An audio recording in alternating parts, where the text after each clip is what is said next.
advantage of the day. When you get an opportunity in this game, you make a play. The playmakers on three. 1, 2, 3. Touchdown, Kansas City! The Chiefs are right in the thick of it, baby!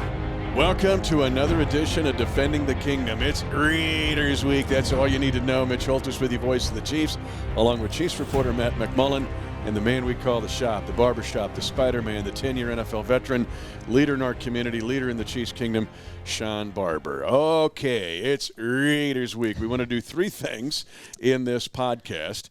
One is take a look at this upcoming Chapter 1 of the 2021 part of the rivalry.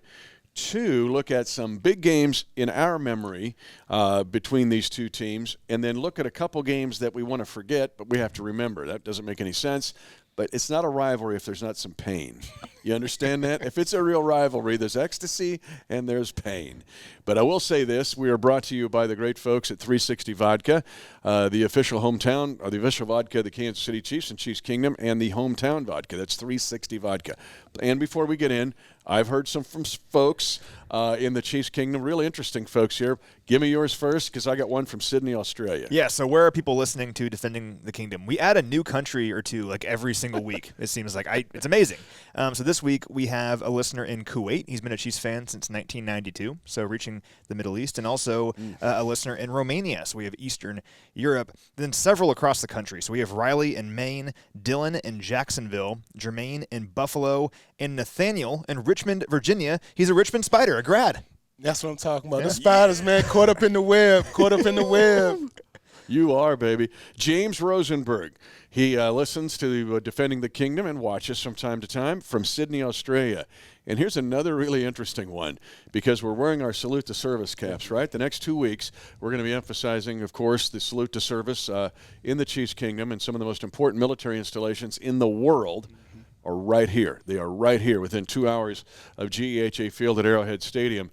But a two-star general, General Greg Martin, a two-star general, West Point graduate, started at the University of Maine, an old UR rival, the Black Bears, and went to West Point. But he grew up in New England, but we've made him a Chiefs fan. But Greg Martin, a retired two-star general, is a Defending the Kingdom podcast aficionado. That's awesome. So, love them, man. I just love these people that are coming in from all over the world. CAA is representing hard, man. The Colonial Athletic Association, Richmond, Virginia. Man, I got to love it. If you're at another CAA school that you love Defending the Kingdom, let us know. But great to hear from Kuwait. If he's been there since 91, he's seen a whole lot of stuff. Not all good. But anyway, let's jump in now to this Chiefs Raiders week. Let's take the current version of this matchup. And Shop, I'll start with you a little bit. This Raiders team is setting at 5-3. Man, they have been either hot or cold. There's just not much middle with these guys. Man, I've been calling the Raiders the fool's goal of the league since the beginning of the year. A couple of really tricky last-minute wins by field goal, overtime, stuff like that. Just catching teams on an off day. But obviously a win is a win, and they're hard to come by in the NFL. So, their record is 5-3. They're leading right now the AFC West, and they need to play like that. They've been playing okay ball, turning the ball over way too much, too many penalties. Normal Raider way of playing. It's like a system of organized confusion, and that's kind of their norm. It's kind of like they play best when things are highly penalized, a lot of confusion going on, a lot of turnovers. That's the nature of the game. They want to muck it up. They want the game to be the waters to be as muddy as possible, and just to give them a chance to win at the end of the game. But I believe going into this game, we've cleaned some things up on our side of the ball, and we look to play not perfect, but close to perfect football, no turnovers, converting, obviously getting the big chunks on first and second down, making short, manageable third downs, and keeping the game manageable for the quarterback position and for our defense to just go play ball. You can also find on social Kingdom Conversations that Matt and I do as part of our Hy-Vee Chiefs Insider Show. We got into this a little bit in that, but this Raiders team now, there's one thing that catches your eye offensively. They've been a high-volume passing team. They have 42 20-plus completions. That's the most in the NFL. that does get your attention. It does. Yeah, Derek Carr is having a pretty good year offensively in terms of volume, at least. He has the third most passing yards in the NFL right now, and this Raiders team really goes the way of Derek Carr if you look at the numbers. So in their 5 wins this season, Derek Carr is completing 70% of his passes, throwing 10 touchdowns to just 3 interceptions. He's averaging almost 10 yards per attempt, so that's incredible. And he has a passer rating north of 110, but in their 3 losses this year, completion percentage drops by 7 points, 3 touchdowns, 4 interceptions, averaging 6 yards per attempt, and a passer rating of 74.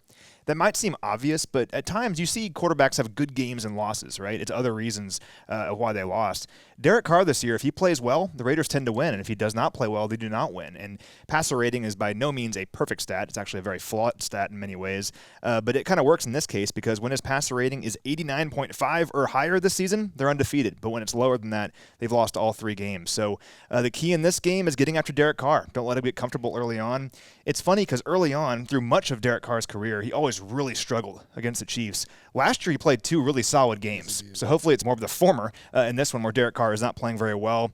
He's been pressured quite a bit this year and hasn't had a ton of success under pressure. Look at last week. The Giants blitzed him over and over again through 2 interceptions last week. So looking for Steve Spagnuolo to dial up some pressure on Derek Carr and hopefully throw some interceptions early on.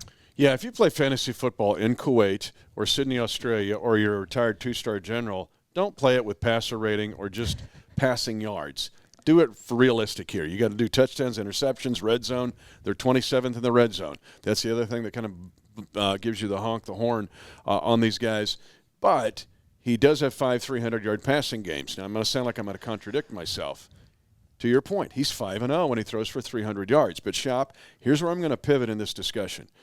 3 years in a row, the leading receiver for the Raiders has been the tight end, whether it was Jared Cook or Darren Waller. Now, here's Darren Waller back. But when Darren Waller's healthy, now this is a much different team, and they like to use him in the way the Chiefs use Kelsey.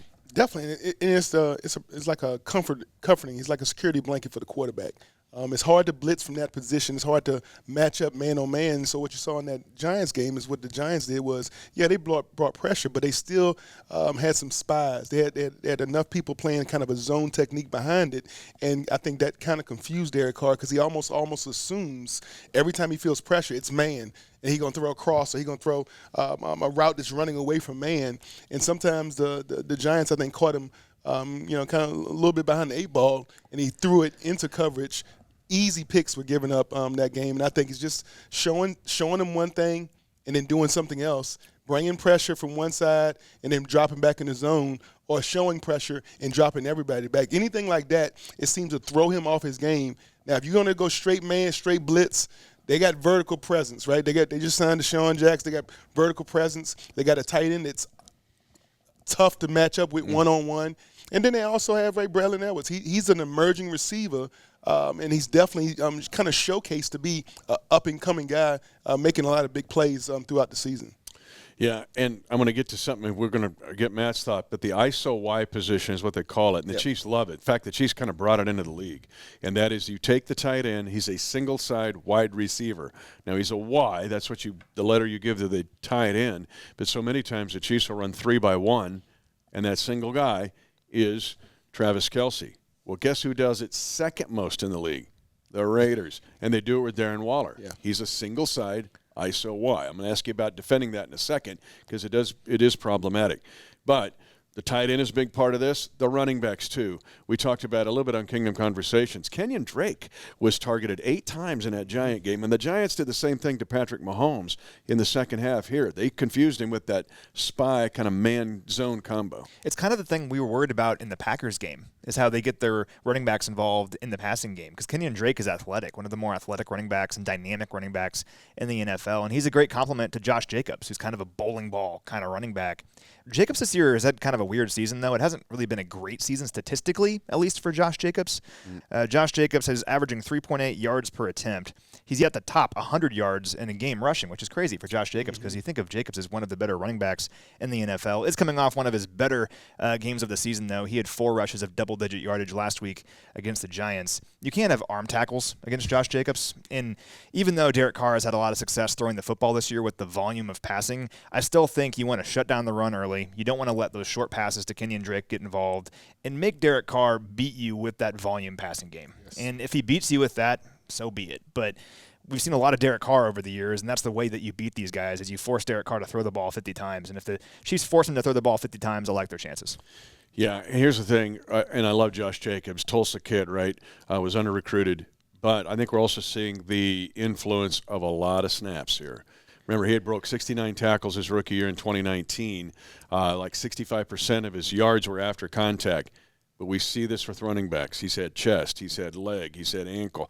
I mean, we've got a lot of stuff going on with him. I like him, appreciate him, and Kenyon Drake is a good compliment for him. We're going to ask you the one thing about the ISO-Y, and then we're going to jump to the other side where I think is the most dangerous part of this Raiders team. But the ISO-Y, when you have these tight ends that line up as split ends, the Chiefs kind of brought it into vogue, but now the Raiders want to do it too. As a defense, what kind of problem does that give you? Well, I think what you have to do is just make a decision whether you're going to jam that receiver right at the line of scrimmage, get him off the timing to try to get the quarterback to go away from him, or do you play him kind of with off man? Let him make his move, make his route, give him a 2 or 3 yard catch, anything short, and then come up and make a strong tackle. Most tight ends don't have the vertical speed that makes them that much of a threat. But like you said, Darren Waller, he has the vertical speed, he has the athleticism. He's kind of a freak of nature playing that wide position. So you can't put just any old linebacker on there, but we have some really good ones. Yeah. Willie Gay would be an awesome matchup one-on-one with him. We know Willie Gay can go sideline to sideline. He's an ultra-elite athlete himself, and he has great hands and great nose for the football. So I would love to see Willie Gay 50 go mano-a-mano, one-on-one against Darren Waller, and just take him out the ball game. And I'll add one thought on that, too, because we talk about Darren Waller a lot because he is a freak of nature. He's big, he's physical, and he'll get like 10 targets a game. He has the third most targets among all tight ends in the NFL this year, despite missing some time. But another guy to watch is Hunter Renfrow in this passing game. And Hunter Renfrow, he's the opposite of Darren Waller in a lot of ways. He's not physically imposing. I mean, he's 5'10", 185 pounds. But we saw what he did last year against the Chiefs in that Week 5 loss. Kind of a shocking loss, right? And the biggest play, in my opinion, of that game, it was 3rd and forever, and Derek Carr found Hunter Renfrow for a 42-yard gain, and the Raiders kept rolling after that. Hunter Renfrow, it leads this team in receptions and receiving touchdowns, and also on 3rd down, he has 10 catches this year that have moved the chains for the Raiders. So if it's 3rd and 5, like that's the key to this game, right? 3rd and 5, 3rd and 6, get the Raiders off the field, get the Chiefs back on the field. Got to keep an eye on Hunter Renfrow in this game. Yeah, in fact, we talk about Tyreek Hill, who's number 1 in the league right now on 3rd down catches for first downs. 18 of them. Yep, awesome. And the fact that Renfro's pretty close. He's really close on catches overall on 3rd down, and then how many go for first downs, because you can catch one on 3rd and 18 for 6, and that doesn't work. But anyway, where is the Raider team the most dangerous before we get into history here? And that is, to me, the pass rush. Their pass rush might be the best the Chiefs have seen. Their ratio of quarterback pressures is the best in the National Football League, right around 40%, which is crazy good, and about 8% higher than the next closest team, the Browns. When you put Ngakoue on one side with Max Crosby, who's the Jared Allen of our time. He is. Now all of a sudden you have those two cats. We haven't seen this since Cleveland in Week 1. Those two guys on pressure, and then you jump in there, Matt.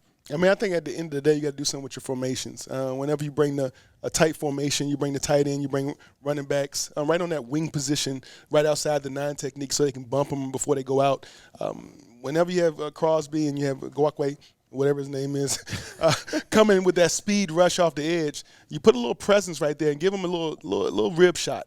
Every time they go by, give them a couple rib shots. Those guys, they slow down. They slow down a lot. And then you talk about toss, crack, and different things like that. Get on the perimeter with the jet screens and the jet sweeps. And then always that crack block. That's got to be a point of emphasis. You're not just blocking them to take them out to play. You actually got to block them to almost try to take some steam out of their engine. You want to slow those guys down. A block in the first and second quarter can slow down that pass rush in the third and fourth quarter and help you win the ball game. Yeah, I totally agree. The one thing you cannot allow to happen in this game is to let Ngakoue and Max Crosby pin their ears back and just go after you. You have to keep them thinking about, are you going to run the football? And like you mentioned, jet sweeps, things like that. And also, we've seen this the last several weeks where the Chiefs are doing these these wide passes to the sideline that basically act like runs. And these have been very effective with guys like Tyreek and McCole Hardman. If you can do those kind of things, all of a sudden Max Crosby, Yannick Ngakoue have to make sure they're keeping their eye on those things. So I think that's how you can keep this pass rush at bay. We have to keep in mind here, Ngakoue is one of the best pass rushers in the NFL. I think when guys get traded a lot or move around a lot, you kind of forget about them as elite players. He spent basically one season with 3 teams. Yep. But he's still one of the better pass rushers in the NFL this year. He has 6 sacks, and Crosby leads the NFL in pressures this season. He has 5 sacks. So got to make sure you're not letting these guys pin their ears back. The good news is the Chiefs' offensive line's played pretty well the last couple weeks. They're starting to gel. And Orlando Brown Jr. had one of his best games, according to Pro Football Focus at least, last week against the Packers. So hopefully they can keep that rolling here against these edge rushers. And a couple things we don't know about the right tackle situation yet. It's probably going to be a game-time decision. It'll go right up to the inactives an hour and a half before. But whomever's over that right tackle, and if it's Wiley and you have either one of those cats over there, get a good night's sleep. Yeah. The other thing is, I saw this with Andy Reid when he was going up against Von Miller and when the Broncos were in their heyday. Coach is so good at the jet action. Now, people are just waiting on our shifts and motions now. They're just like, "What? Just let me know when you're done with all that," right? But the jet's different because that ball might be coming at you. Yes. And so one thing to slow down those guys, I love your idea about the crack blocking, man. I love crack blocking. As a little dude in high school, it's like, go crack that guy. It's like, that's my only shot. But I love it because then they're looking out of the corner of their eye. Yes, they are. Now, did you ever crack block somebody? No, I ain't never had a shot at Did you ever have crack block on you? Hines Ward, many a time. All right. Hines Ward. That's giving me shivers. Yeah, Steve Smith Jr. Oh, okay. Both of those two guys, some of the best. Yeah. Let me take a breath here. All right. But anyway, an exciting game coming up here with this Chiefs and Raiders rivalry. I do like where the Chiefs defense has been, though, 100%. the last 2 weeks. People want to give it, kind of discredit them, like, against Jordan Love. I said, even defending those fades. When we saw Snead and we saw Seward defend those fades, I said, you can put a jugs gun out there. Oh, man. And just pop it up there for Devontae Adams. That's a hard play to defend. But we're starting to see the defense starting to click. Yeah, I think we're starting to see some of the payoff from how we kind of sharpened our teeth. You know, we went through some growing pains in the first couple of weeks of the season, and people were like, why are we playing these different guys and these different personnels, and why are we stuck in so much man with no help? It's a growing, you know, you grow as the season goes, and we put some chapters together, we stacked some film together, and now the guys actually have some confidence. They know what they can do. They know at what point in the field that they can play true inside man and force the ball to go someplace, and they trust themselves. They trust their own athleticism. C. Ward, man, he played an awesome game all night long, and also with Snead. Both of them together, I think, did a great job on Devontae Adams last week. But they played with a lot of confidence, ego and arrogance, and you got to be that when you're playing against these alpha dogs. And all 3 levels are getting involved. So the pass rush, the defensive line, a 49% pressure rate on Jordan Love last week. The linebackers getting involved. Saw Willie Gay Jr. have interceptions in back-to-back weeks. And then also the corners, like we've been talking about here. Outstanding play. I mean, L'Jarius Sneed and Charvarius Ward maybe each turned in their best outings as Chiefs against the Packers. So yes, it's the Giants. Yes, it's the Packers without Aaron Rodgers. But you can only play who's lined up against you, right? And the Chiefs' defense played really, really well against these guys. And hopefully they can use that to get some mojo going moving forward because we'll need it moving forward. But I like Schaub's phrase, and you and I have talked about this too, both on Rewind or Field Pass, stacking them up. Yeah. You have one good half, and then you back up. You're like, same old, same old. Now they're stacking it. And now you're almost close to flip. And speaking of stacking it, because of what the special teams did last week, you get a muff punt, you pin them down inside the 15 4 times with a 56-yard net average. That's one of the greatest of all time.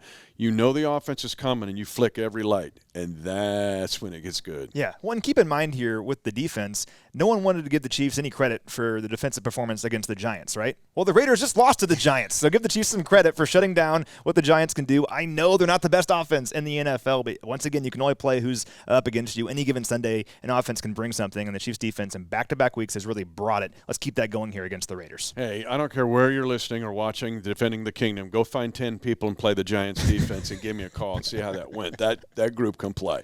All right, let's pivot here. A reminder, Defending the Kingdom is brought to you by 360 Vodka, Kansas City's hometown vodka and the official vodka of the Chiefs Kingdom. Let's get into a little bit of fun and history with the rivalry here. Right. Matt and I go back to our boyhood. Now, my boyhood's a little bit further back than Matt's. You didn't know that. But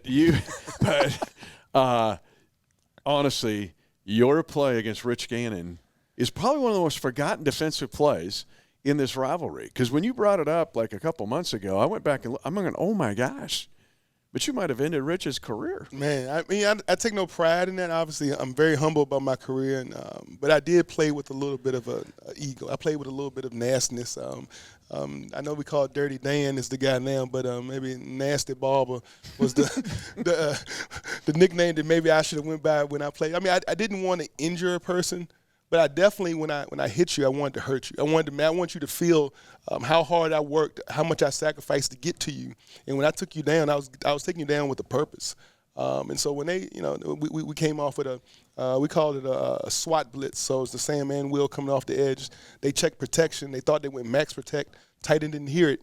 He released. He released out into the route, but the blitz got there too fast. I was right up under old Gannon's shoulder pads. And just buried him in the ground. And you could tell something when he hit the ground. It something popped. Something didn't feel right in his arm. And that's just part of the game, man. It's part of the game. It comes with the territory. But yes, of the Raiders week, playing 3 seasons here with the Chiefs, I'm born and raised in this environment of how we have a passionate dislike for the Raiders. The entire week, not just game day. That once the game before the Raiders game is over, that Monday is no more Victory Monday. It's Raider week. That entire week, every day of practice, it's like double down on your film study, double down on the vitamin C, the vitamin D, get extra nutrients, extra rest. It's going to be a barn, like it's going to come down to the end. Every game you should expect against the Raiders to come down to the fourth quarter. Somebody's got to make a play. No one cares about the records anymore because we want to beat them that bad and they want to beat us that bad. And that's been the environment and the attitude ever since I played here. And it was great to do some research about my own history. I'm undefeated against the Raiders. Oh, there you go. Even though it's only 2 games. Hey, it works. Fist pump. Don't leave me hanging. It's Raider week. And so I love to hear from folks in agriculture this time of year too, and they'll send me tweets that they're listening, or they'll be listening to Defending the Kingdom, right? And they're out there harvesting beans or corn or Milo, but it's Raiders week, and you just know that combine goes a little faster when they're listening to this going, yes, Raiders week. So salute to agriculture, by the way. I'm going to give you one highlight of this series, and it takes me back to my very beginning childhood, but I would get my old 16 jersey on and go out and act like I was playing the game. But to study this rivalry, the last ever AFL game, the 1969 AFL Championship, won by the Chiefs in Oakland, that set up Super Bowl IV to beat the Vikings. There's so many forgotten moments in that. The America's Game series, when they went back through that and showed all the where the Chiefs are backed up at their own 1-yard line, and Lenny throws the wobbler out there, and it's Cop Otis Taylor, and he's really out of bounds. If it would have been this day and age, it would have been disallowed. Yeah, whatever. Yeah, whatever. But it counts, and so that just turned it on. So and the funny thing, if you get to see the video of this game, watch it when the official is running right towards Stram. It's right in front of Stram on the Chiefs sideline, and he's going incomplete. And Stram's just in his ear, and then he goes, nope, it's a catch. It's hilarious. But that just opened the door. Lenny got hot, and that just set up a Super Bowl championship. But that game, really what it meant, might be the biggest of all time for Chiefs winning the series. But, Matt, some of your positive moments. Yeah, so I have two separated by 10 years. So let's go to 2006. Okay. I'm in, middle school. We got the same one coming up. But yep. You guys know me, and you've watched games with me at this point.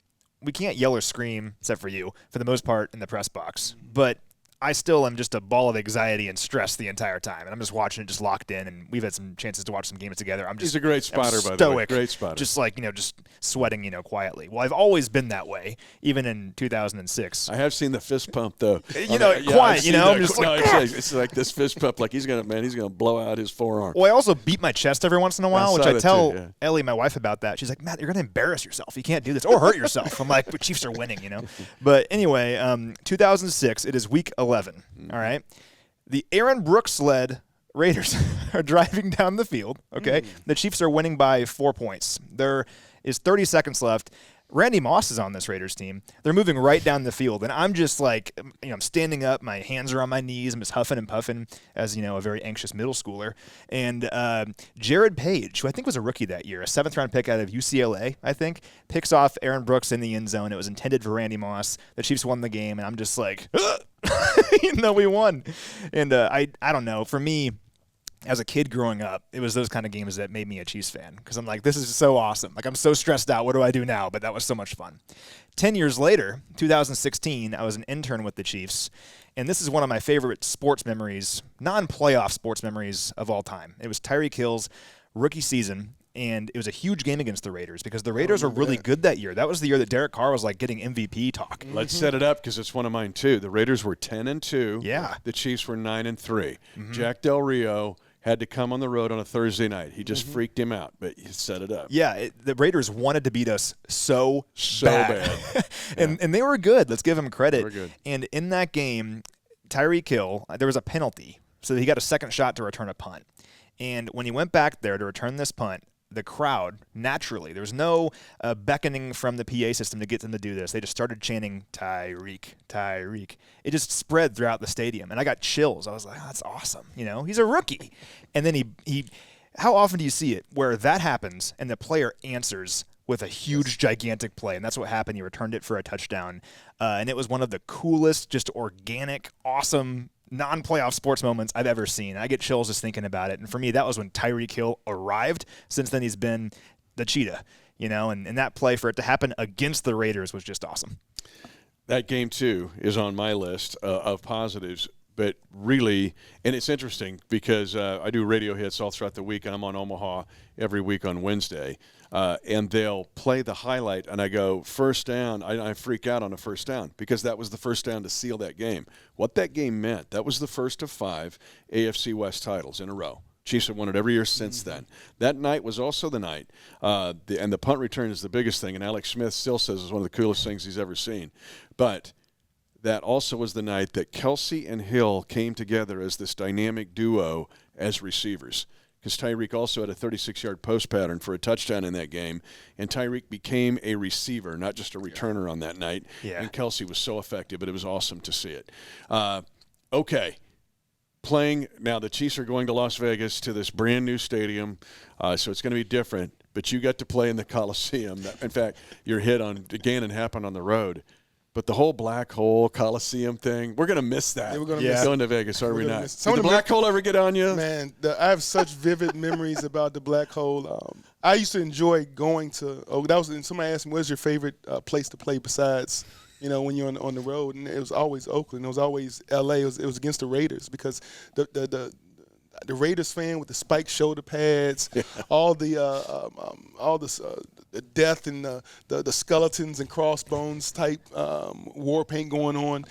The stories about not inviting your friends and family to the game, and if they do, make sure they wear Raiders gear because if they wore any of your gear, they was going to be beat up, made fun of, bullied throughout the whole game. Just leave them at home. That's not a game you want your family and friends to be at. We're Golden State stuff. We're a Golden State Warrior thing. Pre-game stretching, and I remember seeing this kid. He looked like Dennis the Menace, right? Golden blonde hair, about 5, 6 years old. And he's, hey, mister, can you come sign this for me? And I come over there, and I'm like, hey, man, you a Chiefs fan? He's like, nah, but I just want to tell you, screw you. And I'm like, whoa, bro, like, you're 6 years old, man.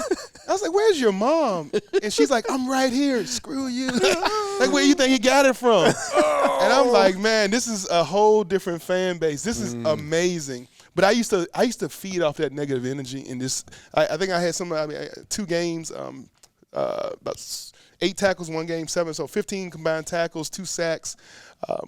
Against the Raiders, it was just an amazing atmosphere to take all that negative energy and use it as fuel to go out there and just fuel my fire to be even more of a prick against those Raiders. Man. I mean, I loved it. I loved every minute of it, man. And to this day, some of the guys I got to play against, right? You having to be on the opposite side of a Jerry Rice. Oh yeah. As the end of his career. Yep. Tim Brown. Obviously Charles Woodson and Rod Woodson. And I think they said a lot of those Hall of Famers are coming back to the Death Star to be honored before our game. None of that's going to matter. They can bring all the stars, all the glory, all the history of Raider players back. That's not going to have anything to do. Once that ball is kicked off, it's mano a mano, man, to get one-on-one.